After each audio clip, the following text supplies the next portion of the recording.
নমস্কাৰ, এই মুহূৰ্তত আপোনালোক দৌৰিছে গুৰুত্বপূৰ্ণ খবৰ কিয়নো আজি ৩ মে অৰ্থাৎ আপোনালোকে অহা 10 মে তাৰিখে কিন্তু আপোনালোকৰ বেংক একাউণ্টত সোমাই পৰিব চৰকাৰে দিয়া ধনসমূহ।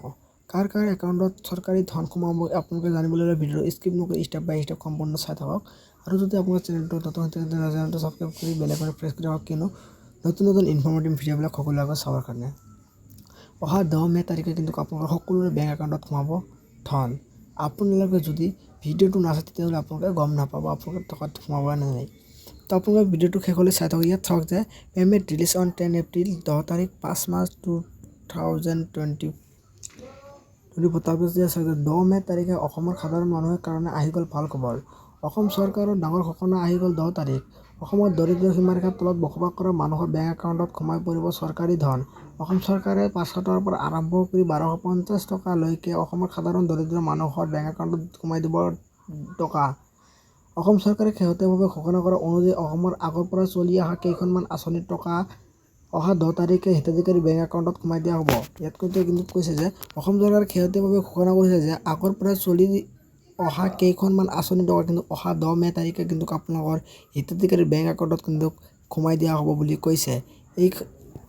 এইকেইখন আঁচনিত যিবোৰ মানুহৰ নাম অন্তৰ্ভুক্ত হৈ আছে সেইবোৰ মানুহে পাব চৰকাৰী ধন। আঁচনি কেইখন হ'ল যে এইকেইখন আঁচনিত যিবোৰ মানুহৰ নাম অন্তৰ্ভুক্ত হৈ আছে আৰু সেই চৰকাৰী ধন কিন্তু এই বেংক একাউণ্টত আপোনালোক সোমাই যাব পৰিব। যদি আপোনাৰ নাম যদি এই আঁচনিসমূহত অন্তৰ্ভুক্ত হৈ আছে তেন্তে আপোনালোকে কিন্তু অহা 10 মে তাৰিখে কিন্তু আপুনি লাভ কৰিব চৰকাৰী ধন। তো আপোনালোকে এই আঁচনিসমূহত জানি লওক আপোনাৰ কোন আঁচনি হয়। এই আঁচনিত যদি আপোনাৰ নাম অন্তৰ্ভুক্ত হৈ আছে তেন্তে আপোনালোকে অহা 10 মে তাৰিখে আপোনাৰ একাউণ্টত সোমাব টকা। তো ইয়াত স্কিম ডিটেইলছ ইয়াত চাওক যে আপোনালোকে 1 নম্বৰত আছে ইন্দিৰা সাৰ্বজনীন বিধৱা পেঞ্চন আঁচনি। তাৰপিছত 2 নম্বৰত আছে দীনদয়াল দিব্যাংজন সাহায্য আঁচনি। 3 নম্বৰত আছে শ্বহীদ কুশল কোঁৱৰ বৃদ্ধ পেঞ্চন আঁচনি। 4 নম্বৰত আছে বৃদ্ধ আৰু বিধৱা পেঞ্চন আঁচনি। 5 নম্বৰত আছে ৰাষ্ট্ৰীয় দিব্যাংগজন আঁচনি। 6 নম্বৰত আছে অৰুণোদয় আৰু অৰুণোদয় 3.2.0 আঁচনি।